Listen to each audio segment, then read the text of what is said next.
Tiga wanita Ukraina memilih membantu pasukan pertahanan Israel atau IDF di tengah perang dengan Hamas di jalur Gaza. Namun nasib apa justru menimpa tiga wanita Ukraina itu lantaran diduga diruda paksa oleh rekan-rekannya dari prajurit IDF. Dikutip dari Watan, tiga tentara asal Ukraina menjadi sukarelawan bergabung dengan IDF. Tiga wanita itu diruda paksa rekan-rekannya sendiri selama 1 bulan perang di Gaza. Dilaporkan tiga wanita Ukraina diruda paksa selama beberapa minggu setelah operasi pemeran utama. Tak lama kemudian, tiga wanita muda itu menghilang, lalu setengah bulan yang lalu ditemukan di barak militer. Disebutkan mereka dipenjarakan oleh seorang komandan senior IDF yang kemudian diruda paksa secara beramai-ramai. Bahkan beredar potret dan tampan tiga wanita itu menggunakan seragam militer. Namun, situs web TinEye menunjukkan bahwa potret tersebut telah beredar di internet sejak tahun 2009 silam. Situs tersebut juga membantah tiga wanita muda ini menjadi sukarelawan tentara Israel yang kemudian diruda paksa. Di satu sisi, pendudukan Israel justru menuduh Hamas yang melakukan tindakan ruda paksa terhadap Zionis.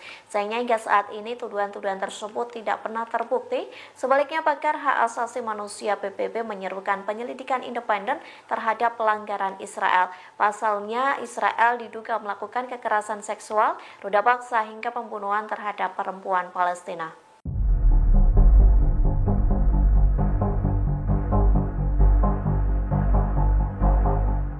Militan Yaman akan meluncurkan serangan maut ke Israel, Amerika Serikat, dan Inggris. Rencananya serangan itu dilakukan pada bulan Ramadan 2024.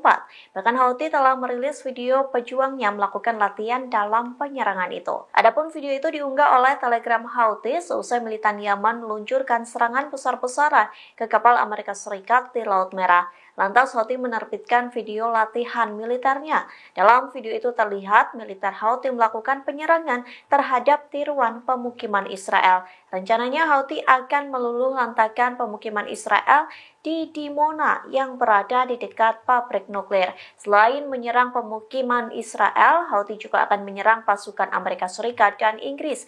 Dari video itu terlihat pasukan Amerika Serikat dan Inggris sedang melakukan konvoi menggunakan kendaraan militer. Tak berselang lama, Houthi menembak kendaraan militer musuh hingga meledak satu persatu. Terlihat pula potret Presiden Amerika Serikat Joe Biden yang terinjak-injak di tanah.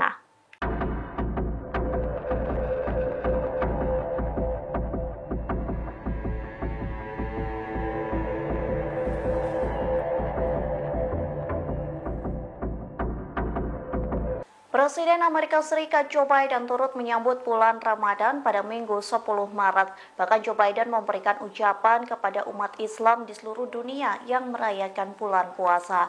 Biden pun menyatakan bahwa pikirannya tertuju ke penderitaan warga Palestina di jalur Gaza. Dikutip dari The Times of Israel, Biden berupaya mencapai gencatan senjata dalam perang Israel-Hamas yang sedang berlangsung.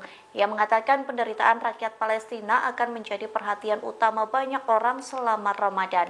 Bahkan hal tersebut juga menjadi pemikiran dari Biden.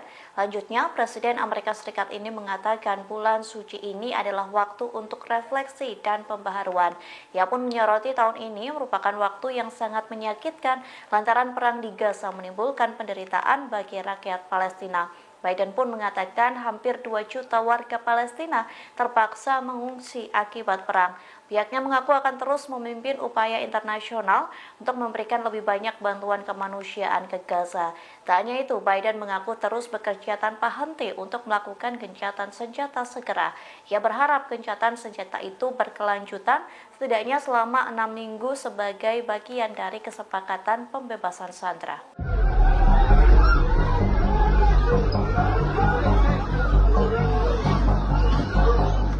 Polisi Israel melakukan pemblokiran terhadap warga Palestina yang hendak sholat tarawih di Masjid Al-Aqsa. Bahkan pemblokiran itu dilakukan dengan serangan brutal lantaran warga Palestina dipukuli menggunakan tongkat. Dikutip dari Middle East, ratusan warga Palestina hendak melakukan tarawih pertama pada Minggu 10 Maret malam.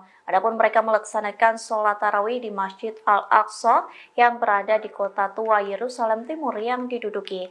Berdasarkan keterangan saksi mata, polisi Israel hanya memperbolehkan perempuan dan laki-laki berusia di atas 40 tahun untuk masuk kawasan masjid.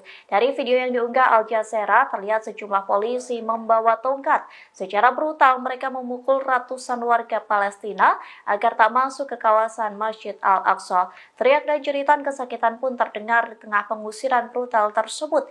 Perdana Menteri Israel Benyamin Netanyahu mengambil tanggung jawab atas keputusan yang mengizinkan ekstremis Yahudi menyerbu Masjid Al-Aqsa selama bulan Ramadan. Dikatakan bahwa Netanyahu bersama dengan Dinas Keamanan Dalam Negeri Israel Shin Bet dan tentara sebelumnya telah menyerukan tindakan tersebut. Namun dalam pernyataannya pada 5 Maret, pemerintah Israel mengklaim bahwa mereka tidak membatasi warga Palestina beribadah di Masjid Al-Aqsa selama Ramadan. Download Tribun X sekarang, menghadirkan lokal menjadi Indonesia.